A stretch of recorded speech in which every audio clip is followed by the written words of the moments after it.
আজকে উনি যে কাজগুলো বলেছেন, লুটের ধন ফেরত দেবো, তোমরা তো নিজেরাই লুটেরা বিজেপি, তুমি কার ধন ফেরত দেবে কাকে? পরের ধনে পোদ্দারি করে দেশটাকে বিক্রি করে দিয়েছো, দেশের ইকোনমি বিক্রি করে দিয়েছো, লজ্জা করে না?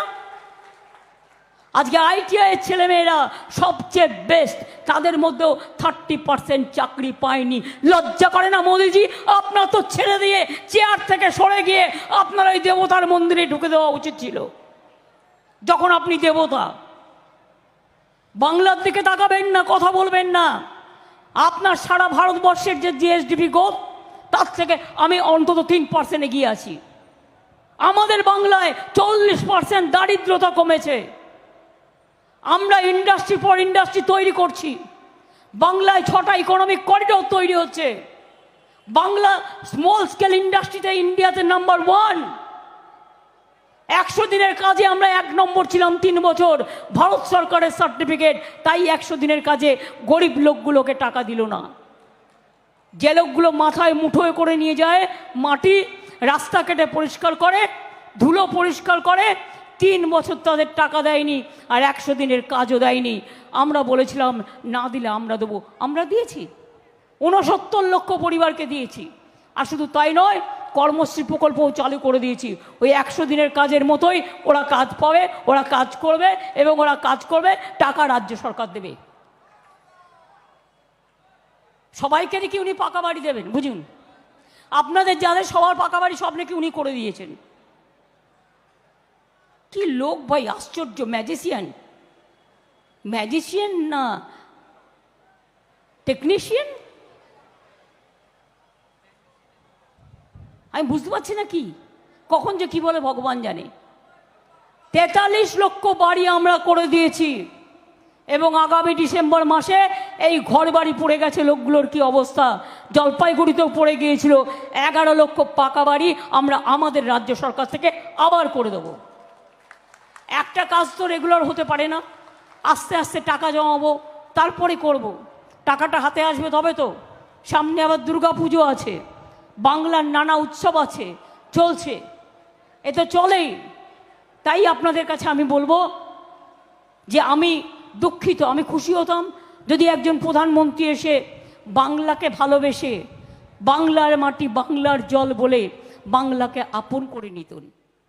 কিন্তু তা না করে তিনি রাজনৈতিক ফয়দা লোটার জন্য 2.5 মাস 3 মাস ধরে ইলেকশন করবার নাম করে, কোথায় মনে থাকে না, যখন নেতাজি সুভাষচন্দ্র বোসের জাতীয় ছুটির দিবস, ওই দিনটা ঘোষণা করা হওয়া উচিত বলে আমি 15 বছর ধরে লড়াই করছি, আজ পর্যন্ত তোমরা করনি, আমরা তো করেছি। তোমাদের লজ্জা করে না? নেতাজির ছবিতে মালা দিচ্ছ ইলেকশনের সময়। উল্টো রবীন্দ্রনাথের ছবি নাও, ঈশ্বরচন্দ্র বিদ্যাসাগরের মূর্তি ভেঙে দাও, আর তোমরা আমাদের জ্ঞান দাও।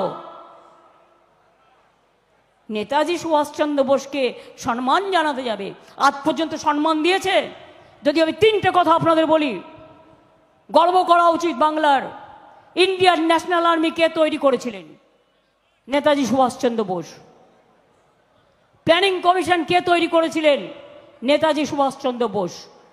আর উঠিয়ে দিয়েছেন কে? নরেন্দ্র মোদী। জিজ্ঞেস করুন, এগুলো ইতিহাস। জয় হিন্দ নেতাজি স্লোগান, বাংলা কি করেনি?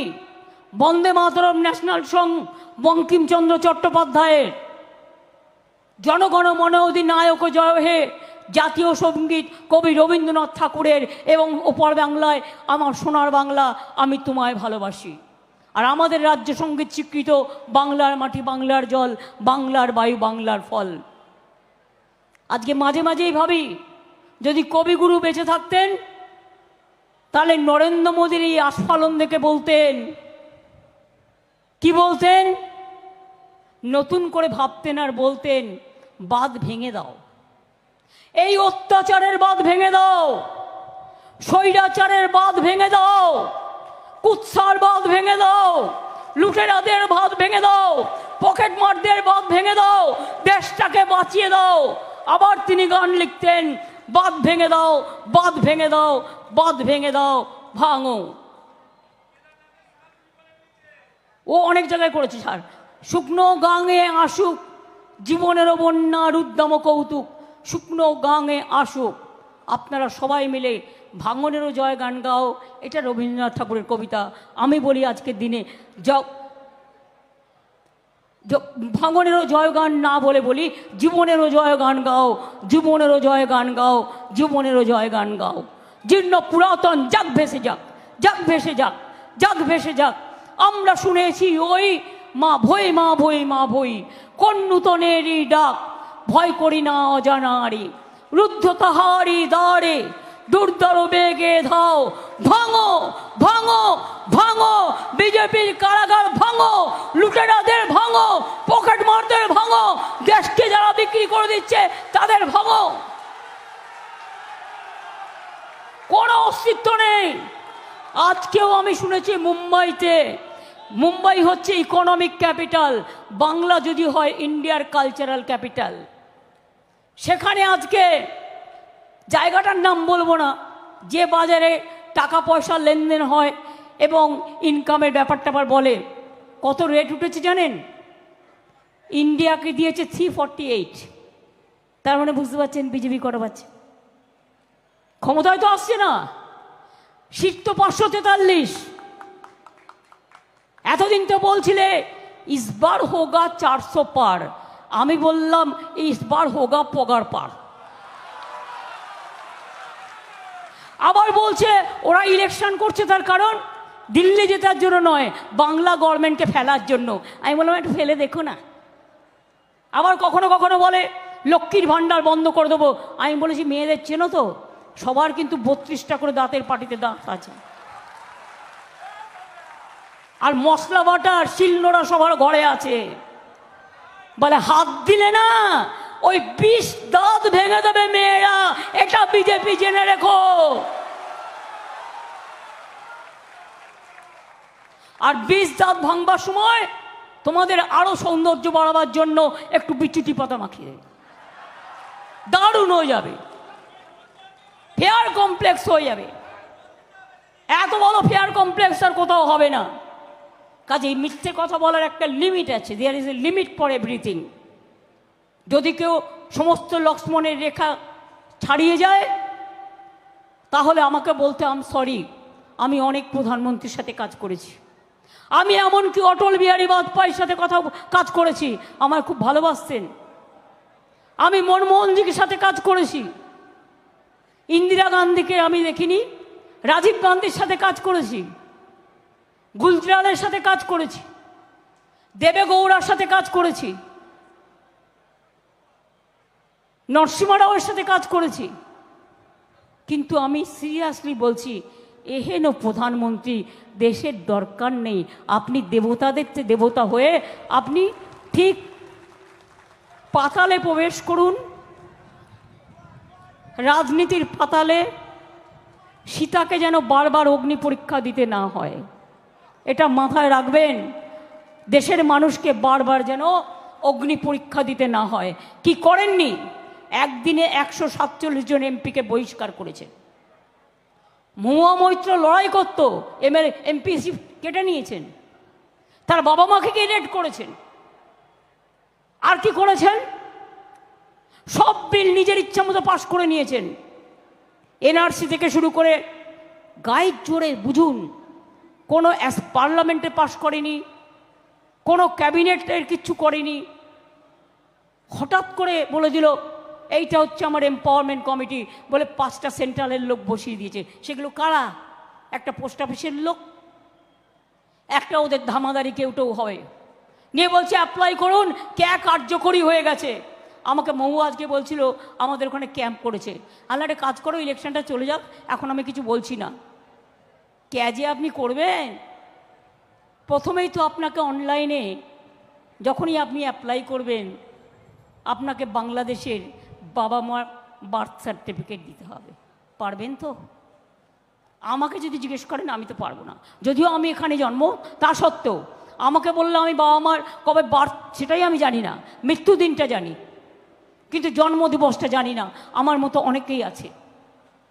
তার কারণ আমরা ছোটবেলায় এত খোঁজ খবরও রাখতাম না, আর আগে অত জন্মদিনও পালন হতো না। বড় জোর আমাদের জন্মদিনে মা বাবারা একটু পায়েস বানিয়ে দিতেন। এখন তো সমাজটা বদলেছে, জমানাটা বদলেছে, অনেক মানুষ আপডেট হয়েছে, অনেক কালটামাডার হয়েছে। এখন মানুষ নিজের সার্টিফিকেটটা যত্ন করে রেখে দেয়। তাই বলছিলাম মোদিবাবু, আর কত হলে আপনি মিথ্যে কথা বলা ছাড়বেন? আর কত পেলে, আর কত দেশকে দাম দিতে হবে? সবাই বলছে হাওয়া বদল হচ্ছে। যখন কেউ বলেনি আমি প্রথম বলেছিলাম, পরে ভাবছিলাম মানে বলে তো দিলাম, এ তো নাও তো হতে পারে, না হবে না হবে, আমার গ্যাস কাজ করেছিল। কিন্তু আজকে আমি শুনছি দেশে যা হাওয়া, তাতে তো মোদিবাবুরা একেবারে যাচ্ছেন। তাহলে কি করবে? টাকাগুলো হঠাৎ করে শেয়ার বাজার বেড়ে গেল, মানে ভাত পাট টাকা ঢুকে গেল। ক্ষমতা থেকে চলে গেলে কে দেখবে? সিবিআই না ইনকাম ট্যাক্স না সিএপিএফ না ইডি? কে? আর যারা গদ্দারি করে বেড়াচ্ছে আর বাংলার বদনাম করে বেড়াচ্ছে, তাদের আমি বলি সাহস থাকা ভালো, কিন্তু দুঃসাহস থাকা ভালো নয়, এটা মাথায় রেখো। বাংলার মাটির জন্য আমি জীবন দিতেও রাজি আছি, কিন্তু বাংলার মাকে অপমান করলে মেনে নেব না। তুমি চিরকাল তোমরা বাংলাকে অপমান করে এসছো, এই অসম্মানের জায়গাটা আমরা তোমাদের দিইনি। বাংলা আজকে সব থেকে বেশি এগিয়ে, সর্বত্র সব ব্যাপারে। যেখানেই যাবেন ঘুরে আসবেন, দেখবেন কত সুন্দর তৈরি হয়েছে। এমনকি দীঘায় যান, দীঘায় উড়িষ্যার জগন্নাথ মন্দিরের মতো একদম সেম হাইটে আমি জগন্নাথ মন্দির তৈরি করে দিচ্ছি, সেম হাইটে। ঠাকুরটা শুধু ওদের ওখানে অরিজিনাল নিম কাঠে হয়, 12 বছর পর পর চেঞ্জ হয়। আমাদের ঠাকুরটা মার্বেলের হবে, কিন্তু ভোগ ঘরটর সব আরও অনেক বড় হবে। দেখে আসুন তো একবার গিয়ে। দীঘা সৈকত সরণি কি ছিল, কি হয়ে গেছে? দক্ষিণেশ্বর স্কাইওয়াক কি ছিল, কি হয়েছে? মা কালী মন্দির কি ছিল, কি হয়েছে? তারাপীঠ, তারকেশ্বর, জল্পেশ মন্দির, নকুলেশ্বর মন্দির, কোনটা হয়নি? ফুল্লরা মন্দির, কঙ্কালীতলা, সব কটা হয়েছে। আর আমার কীরকম জানেন তো? ফুল্লরার কাছে গেছিলাম মিটিং করতে, এবারে আমাকে বলছে পাশে একজন, দিদি পাশেই কিন্তু ফুল্লরা। আমি বলছি দেখে এখন আমি মিটিং করছি, কোথায় টাইম পাবো বল, পরে আবার মিটিং আছে, মা যখন ডাকবে তখন আসবো। মিটিংয়ে বললাম এই কথা। এবার যেই নিচে নেমেছি, ও আমাকে বলছে ওই দেখো দিদি ফুল্লরার মন্দির দেখা যাচ্ছে। আমি তখন বাধ্য হলাম নামতে, কারণ আমি বিশ্বাস করি মা না ডাকলে আমার যাওয়া হয় না। একটা নিজের মধ্যে এটা আমার একটা নিজস্ব একটা ভাবনা আছে। হ্যাঁ, আমরা সারিয়ে দিয়েছি পুরো। তারপরে দেখলাম একটা পুকুর, অদ্ভুত কি সুন্দর জল চকচক করছে। মন্দিরে গেলাম, পুজো হয়ে গেল, মা ফুল্লরাকে দেখে এলাম। একটা সতীপীঠ তো, দেখে গর্ব হয়। তারাপীঠ মন্দিরে যাবেন, দেখবেন কত সুন্দর করে দেওয়া হয়েছে। কালীঘাট মন্দির যান, গিয়ে দেখে আসুন। দুধ পুকুরটা গিয়ে দেখে আসুন, যে দুধ পুকুরটা আগে পচা জলে ভর্তি ছিল। এখনও স্কাইওয়াক তৈরি হচ্ছে। আর কতদিন লাগবে রে? 2-3 মাস ববি? আগস্টে আমাদের কমপ্লিট করার ব্যাপার আছে। আমার জগন্নাথ মন্দিরও পুরী, যেটা দীঘায় কমপ্লিট হয়ে গেছিল, কিন্তু আমি ইনকমপ্লিট কাজ করি না বলে আমি করতে দিইনি। এবং কালীঘাট মন্দিরও মনে রাখবেন, আমি এবারেও গিয়েছিলাম, আমি পয়লা বৈশাখের আগের দিনই উদ্বোধন করে দিতে পারতাম, কিন্তু করিনি। তার কারণ আমার একটু কাজ বাকি আছে। সেই জন্য তাই বাংলা কি ছিল আর কি হয়েছে, এটা আমি মোদিবাবুকে বলবো একটু স্টাডি করে আসতে।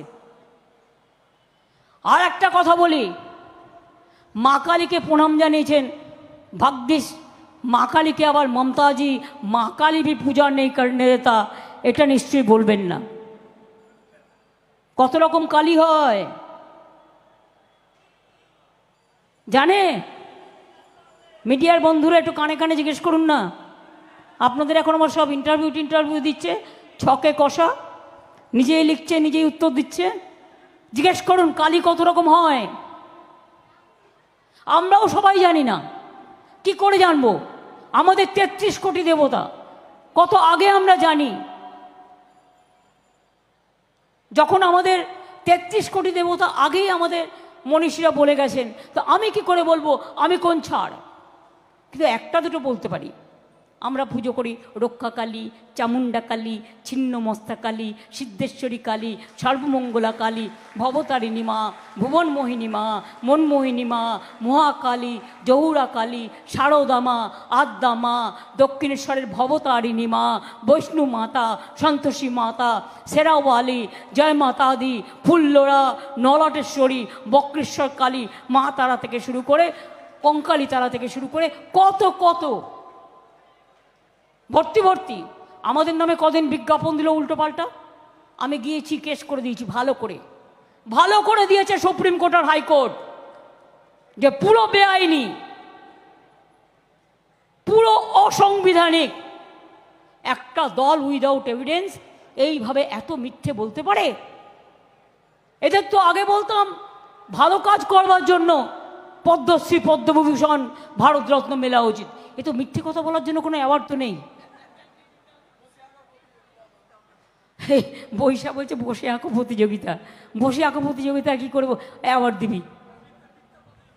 হ্যাঁ, যাই হোক, সে আমাদের ছেলেপেলেরা ইয়াং জেনারেশনটাই তৈরি করে দেবে, আমাকে বলার দরকার নেই। কাজেই আমি দুটো মিটিং করতে এলাম, সারা বছর পাত্তা নেই, আর ইলেকশনের সময় ঘুরে ঘুরে মিটিং করার জন্য 3 মাস ধরে আমাদের কাজ বন্ধ। আপনারা আমাকে বলুন তো, 5 বছরের একটা সরকার, 1 বছর পঞ্চায়েত ইলেকশন কাজ বন্ধ, 2 মাস 3 মাস ধরে চলছে কর্পোরেশন পার্লামেন্ট ইলেকশন, আবার একটা অ্যাসেম্বলি ইলেকশন। তার মানে 5 বছরের মধ্যে 1.5 বছর যদি ইলেকশনে চলে যায়, আপনি ভাববেন কখন, আপনি কাজটা করবেন কখন, আপনার কাজটাকে প্রগ্রেস করবেন কি করে?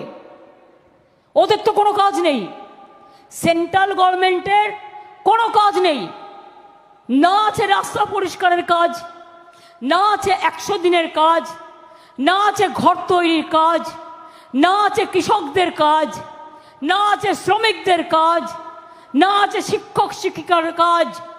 ওদের হাতে থাকা উচিত ছিল মাত্র 2-3টে ডিপার্টমেন্ট, একটা হচ্ছে রেল ডিপার্টমেন্ট, একটা হচ্ছে ডিফেন্স ডিপার্টমেন্ট, আর একটা হচ্ছে ইন্টারনাল সিকিউরিটি ডিপার্টমেন্ট। তাছাড়া কোনো ডিপার্টমেন্টের ওরা কোনো কাজ করে না, শুধু বক্তৃতা দেয়, ভাষণ দেয়, জ্ঞান দেয়, আর মিথ্যে কথা বলে যায়। আমিও বলি, যে মিথ্যে কথা আপনি আজকে বলে এসছেন, আমি তো কালকে আগেই আমার প্রোগ্রাম ঠিক করা ছিল, আমি তো কালকে আবার যাব শ্যামবাজারে। আমাদের নেতাজিকে রোজই স্যালুট দিতে হয়, আর আমরা জাতীয় ছুটির দিবস বলেছি বারবার করে, ওই দাবিটা জানাতে কালকে আবার যাব। এবং ওখান থেকে শ্যামবাজার থেকে আর একেবারে স্বামীজির বাড়ি পর্যন্ত ও মিছিলটা কাল আমি আবার করব। আর মনে রাখবেন, স্বামীজির বাড়িটাও কিন্তু আমরা টাকা দিয়ে কিনে দিয়েছি। এই বাড়িটা একদিন মাফিয়ারা দখল করে নিচ্ছিল, যিনি আমাকে খবরটা দিয়েছিলেন তিনি আজ বেঁচে নেই, কিন্তু আমি তার নামটা মনে রাখি, সুব্রত মৈত্র, কাশীকান্ত মৈত্রের ছেলে ডক্টর সুব্রত মৈত্র। তিনি মারা গেছেন অকালে। আমাকে একদিন রাত্রি 11টায় ফোন করলেন, করে বললেন দিদি এক্ষুনি বাঁচান। আমি বললাম কেন, কি হয়েছে? এই কটা বাজে দেখ। আমি বললাম কেন, কি হয়েছে? বললো দিদি মাফিয়ারা এসছে এই বাড়িটা দখল করতে। আমি বলেন কি?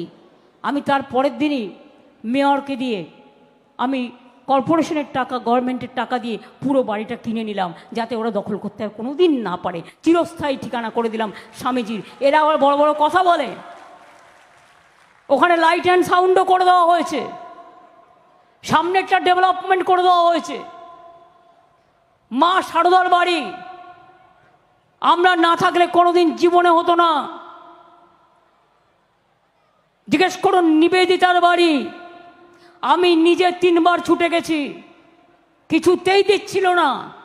তারপরে আমরা গভর্নমেন্ট থেকে টাকা দিয়ে ওই বাড়িটাও কিনে আমরা বেলুড় মঠকে দিয়েছি বা মায়েদের দিয়েছি যারা নিবেদিতার সাথে যুক্ত। দার্জিলিংয়ে গেছি, শুনছি নিবেদিতা যেখানে মারা গিয়েছিলেন সেই বাড়িটা বিমল গুরুংরা নিয়ে নিয়েছে। এবার আমি সেখানে একদিন বিমল গুরুংকে ডাকলাম, যে তারপর এখন তো নেই, ডেকে বললাম, এই তুমি বাড়িটা কেন নিলে? बोलो वो तो हमारा जीटीए का बिल्डिंग बन गया। अरे कितना बड़ा बिल्डिंग है? बोलो 3 तला बिल्डिंग। आलो इधर में आओ, हमको दार्जिलिंग में दिखाओ कहाँ कहाँ हमारा गवर्नमेंट का इतना बड़ा बिल्डिंग है। तो हमें वो हमें देखालो 3-4টে, আমি সঙ্গে সঙ্গে সই করে বলে দিলাম, এই নাও ইউথ ডিপার্টমেন্টের বিল্ডিংটা নিয়ে নাও আর নিবেদিতা বিল্ডিংটা ফেরত দাও।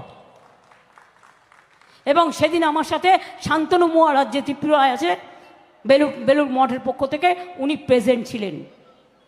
আমি কথাগুলো বলি, তথ্য নিয়ে বলি, মনে রাখবেন। কাজেই দক্ষিণেশ্বরে জেটি থেকে শুরু করে, স্কাই ওয়াক থেকে শুরু করে, লাইট অ্যান্ড সাউন্ড থেকে শুরু করে, স্বামীজির বাড়ি থেকে শুরু করে, ভোগঘর থেকে শুরু করে সব করেছি যতটা পেরেছি অন্তর দিয়ে। কারণ এগুলো মন থেকে করতে হয়, এগুলো বলে দেখিয়ে করতে নেই। বাংলায় মনে রাখবেন 51টা সতীপীঠ, তার ম্যাক্সিমামটা বাংলায়। আর বাংলায় দেবদেবীর কোনো অভাব নেই। সব ধর্ম, সব সম্প্রদায়, সব বর্ণ, সব জাতি, এক একজনের এক একটা, কিন্তু চলি কিন্তু আমরা সবাই চলি একসাথে। আমাদের মধ্যে কোনো ভাগাভাগি নেই। কেন থাকবে বলুন? আমি একটা মানুষ আছি, আমার 2টো হাত আছে। আমি কমপ্লিট ম্যান তখনই হই যখন আমার 2টো হাত থাকে। কখনো অ্যাক্সিডেন্টে কারো একটা বাদ চলে যায়, সেটা আলাদা, সেটা হচ্ছে একটা অ্যাক্সিডেন্ট। কিন্তু আমরা যারা ন্যাচারাল এতে জন্ম, 2টো চোখ থাকে, 2টো কান থাকে, একটা নাক থাকে, হার্ট থাকে, লিভার থাকে, গলব্লাডার থাকে, হাত পা থাকে। হ্যাঁ, কোনো কারণে অপারেশন করে কোনোটাকে বাদ দিলেও কিছু ক্ষতি হয় না, সেরকম ডাক্তাররা বুঝে করেন। কিন্তু আমি যদি নিজে একটা কমপ্লিট ম্যান না হতাম, তাহলে আমার নয় একটা হাত থাকতো না জন্ম থেকে, নয় একটা পা থাকতো না, নয় একটা কিডনি থাকতো না, নয় একটা চোখ থাকতো না। কত কষ্ট হতো বলুন তো? যারা এরকম স্প্যাস্টিক বেবি বা চ্যালেঞ্জ বেবি, তাদের পরিবারের কথা আমি জানি, তারা যে কত কষ্ট পায়, কত দুঃখ পায়, তাদের ভবিষ্যৎ চিন্তা করে করে তাদের জীবনটাই চলে যায়। কাজে আমরা যদি সবাইকে নিয়ে, আমার পুরো শরীরটাকে নিয়ে আমি যদি চলতে পারি, তাহলে আমার কাছে কি আপত্তি আছে? রবীন্দ্রনাথ ঠাকুরের ভাষায় পাঞ্জাব, সিন্ধু, গুজরাট, মারাঠা, দ্রাবিড়, উৎকল, বঙ্গ, কি অসুবিধা আছে? হিন্দু, বৌদ্ধ শিখো, জৈন, পারসিক, মুসলমান ও খ্রিস্টানি, কি অসুবিধা আছে? কবি নজরুলের কবিতায় কোরআন, পুরাণ, বেদ, বেদান্ত, বাইবেল, ত্রিপিটক, গ্রন্থ সাহেব, জেন্দা বেস্তা, পড়ে যাওয়া যত শখ। আজ নজরুল বেঁচে থাকলে বলতেন, কারার ওই লৌহ কপাট ভেঙে ফেল, কটলের লোপাট, শিকল রক্ত জমাট, শিকল পূজার পাষাণ বেদি। আর তাঁরালে বলতেন, শিকল পড়া ছল মোদের, এই শিকল পড়া ছল, এই শিকল পড়েই শিকল তোদের করবো রে বিকল। আর রবীন্দ্রনাথ ঠাকুর তো বলতে, আমি তো বলেই দিয়েছি বাঁধ ভাঙার কথা। আর লাস্ট বলি, এবার তোর মরা গাঙে বান এসেছে, জয় মা বলে ভাষা তরি। গণতন্ত্রের তরিটাকে রক্ষা করুন, ভারতবর্ষের সংবিধানটাকে রক্ষা করুন, গণসাগরটাকে রক্ষা করুন, গণসমুদ্রকে রক্ষা করুন, জনগণকে রক্ষা করুন। আর যদি না করতে পারেন, আর জীবনে ভারতবর্ষে ভোট হবে না। নরেন্দ্র মোদী এতটাই অটোক্র্যাট, উনি সংবিধান মানেন না, উনি ভোট করতে দেবেন না, এটা জেনে রেখে দিন। রাজ্যগুলো বলে কিছু থাকবে না, কোনো ধর্ম থাকবে না, কোনো বর্ণ থাকবে না, কোনো জাতি থাকবে না। তাই বলি, মোদি যাক, দেশ থাক। দাঙ্গা যাক, দেশ থাক। মানুষ থাক, মোদি যাক। লুটেরা যাক, দেশ থাক। পকেটমার যাক, দেশ থাক। ছাত্র যুব চাকরি পাক, মোদি যাক। শ্রমিক কৃষক বেঁচে থাক, মোদি যাক। সবাই বলছে হরিয়ানায় তো বিজেপিকে ঢুকতেই দেয় না, কৃষকরা আন্দোলন করছে তো করছেই, এবং তারা বলছে অলি গলি মে সোর হে। উত্তরটা আপনারা দেবেন,